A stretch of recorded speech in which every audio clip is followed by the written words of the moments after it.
So I have a problem. I love knives.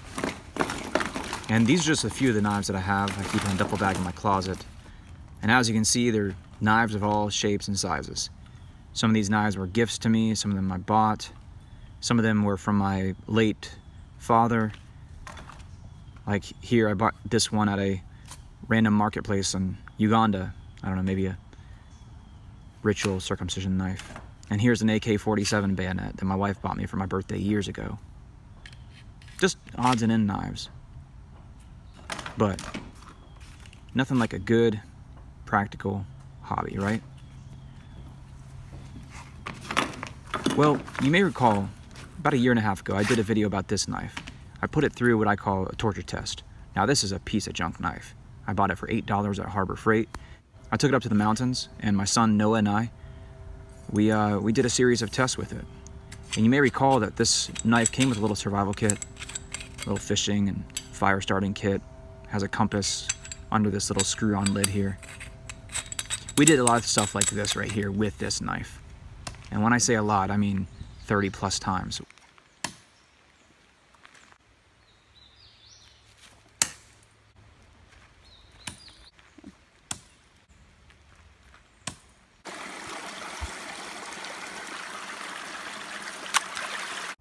And you can find the link to this video down in the description below.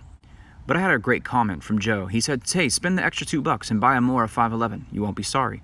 I responded with, "Okay." So that is the purpose of this video. I'm going to put the Mora 511 through the same test I put this knife through. So I ordered the Mora knife off of Amazon for $9.99 before tax, and it arrived at my door 2 days later. This is the very first Mora knife I've ever owned. I've always been a little bit skeptical of the craze surrounding these knives, and mainly, to be honest with you, just because I don't know how it doesn't fall out of the sheath. And additionally, it kind of just always resembles a fillet knife or just your standard kitchen knife to me. Aesthetically, I've never really been drawn to these knives, but it is a beautiful knife, and I went with the OD green handle, and there are several other colors that you can choose from. So it's got this high carbon steel with a blade of about 3.6 inches and a total knife length of 8.25 inches. The weight of this knife comes in at around 3.9 ounces. So it's a relatively small knife. It's easy to use, portable, and just beautiful sheen on the blade. Now we're going to put this through the torture test, the same test that I put through the Harbor Freight knife through, without putting any sort of additional sharpening on it. It's going to come with a factory edge. And yeah, this is the sheath here. It's all plastic. And you can see it clips on your belt, or you can thread it through your belt. So if you don't have a belt on, you can always just clip it onto the side of your pants or onto a rucksack or something along those lines. So the knife just kind of clips into the sheath. And here I am going to get the initial testing to see how much force it takes to kind of sling this out of the sheath. And oddly enough, it doesn't fall out until you apply just enough force, and it does fly out. And for that reason, I'm still kind of skeptical of these knives. I just like a good old-fashioned leather strap around my sheath. It's going to hold my knife in. Because if my life is going to depend on a knife, I sure as heck don't want it flying out of the sheath.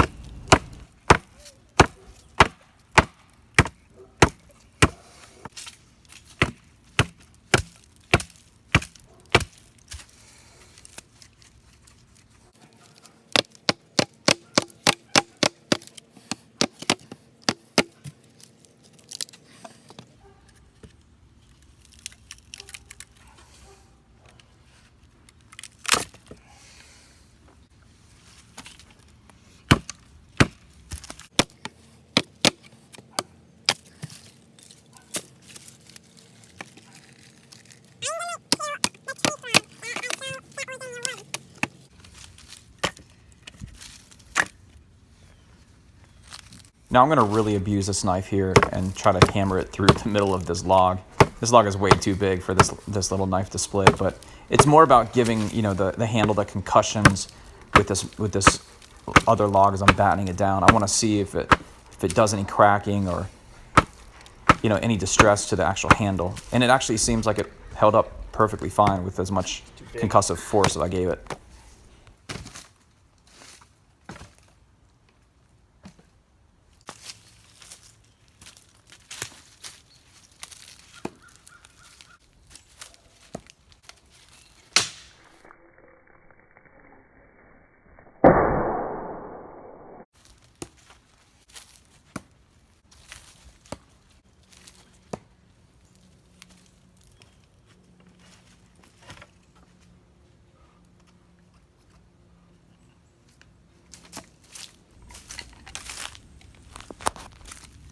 So now we're going to put this thing through a different series of tests here, just feathering off some oak shavings. This is some of the oak that I split earlier in the video.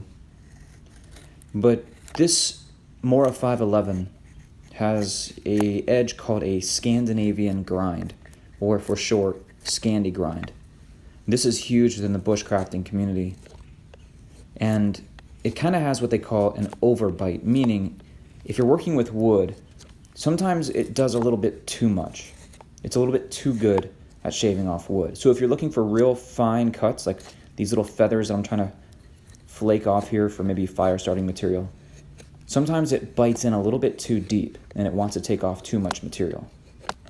But it is really smooth at cutting, and I gotta admit, it just kind of melts through the wood sometimes, especially this hardened oak here that I have. It's been drying out for the past 6 months.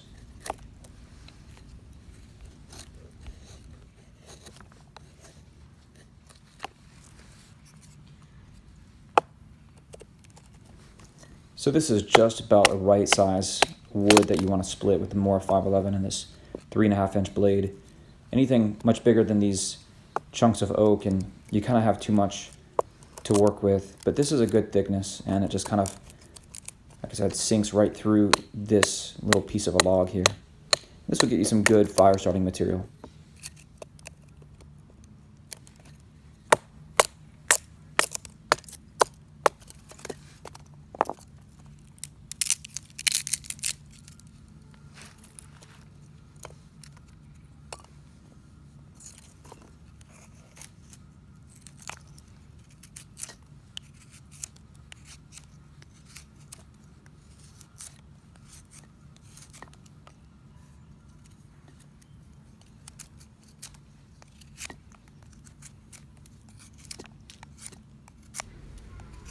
So when starting a fire, it's good to have 3 categories of fuel. You have your tinder, which is the finest and the smallest type of fire starting material. That's the feathery looking shavings that I created. Then you've got your kindling. Your kindling is a medium-sized fuel. Those are the smallest sticks to the top right-hand corner of the screen. And then you've got larger, what is called firewood.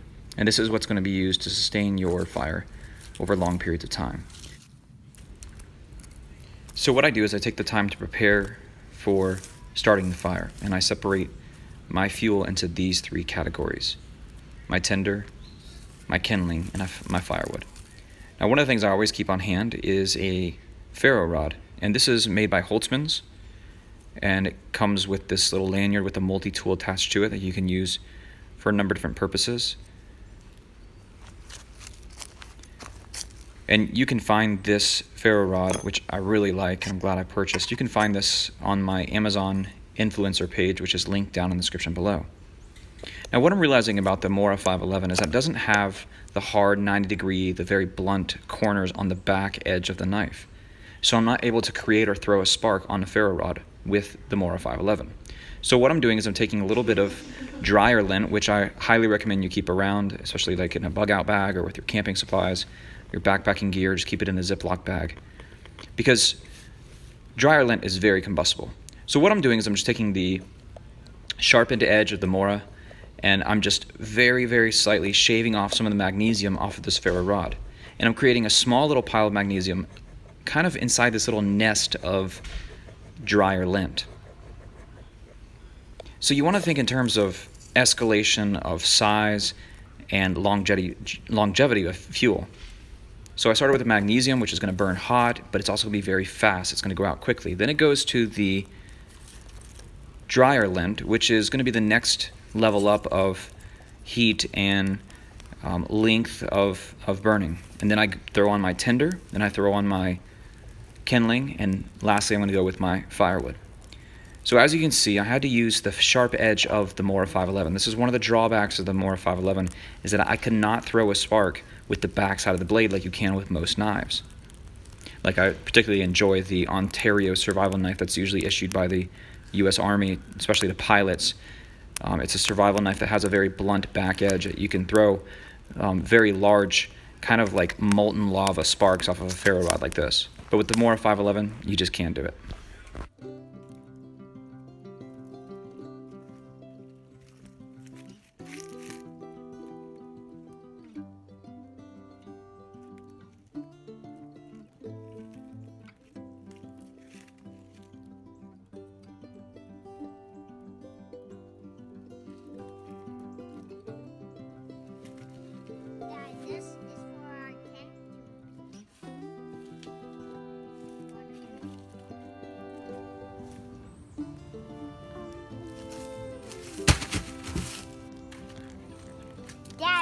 first time for mine.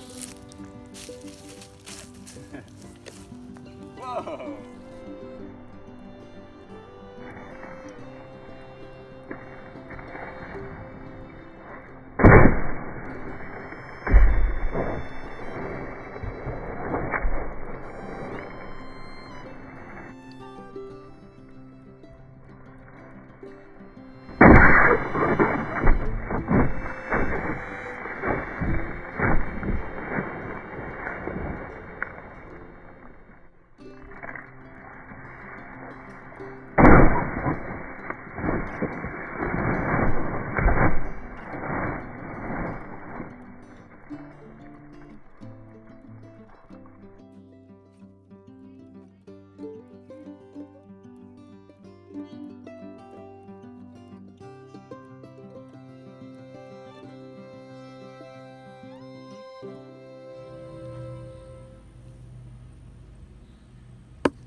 But it's not gonna show up on video though.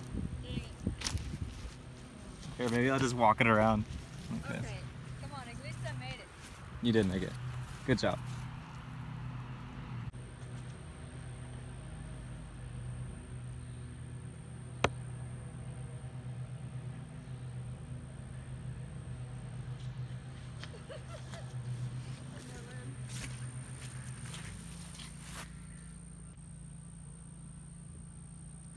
Oh man!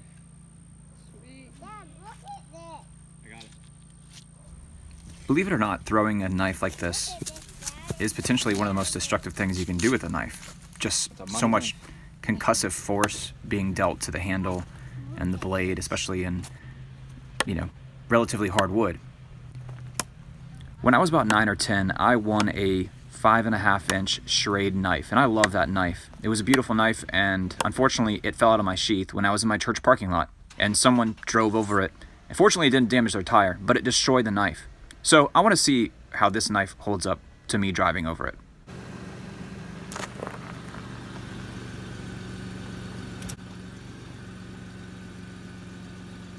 I'm driving over this knife with my 2002 Toyota 4Runner.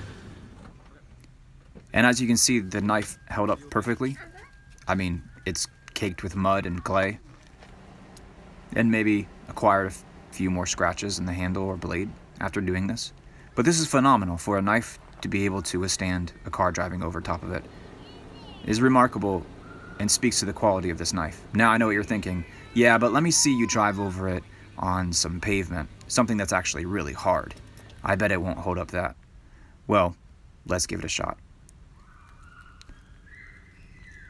Now, let's do it again just for posterity's sake.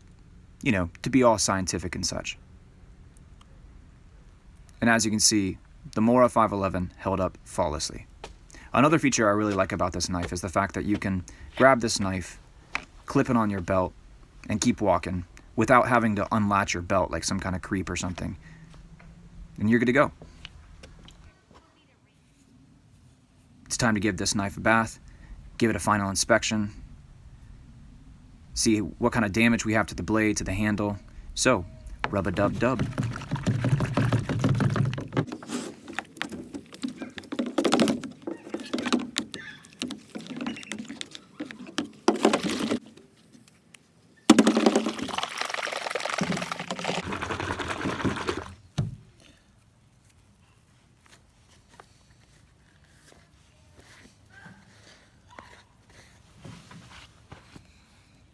The Mora 511 held up flawlessly. As you can see, there's some surface scratches on the handle and on the blade, and it's probably a little bit more dull than when I received it in the mail. But this is definitely a recommended knife for those who do backpacking, bushcrafting, survival kind of stuff, and this is definitely a proud addition to my knife collection. You got to pick one of these up, especially at the price point at which you can buy it.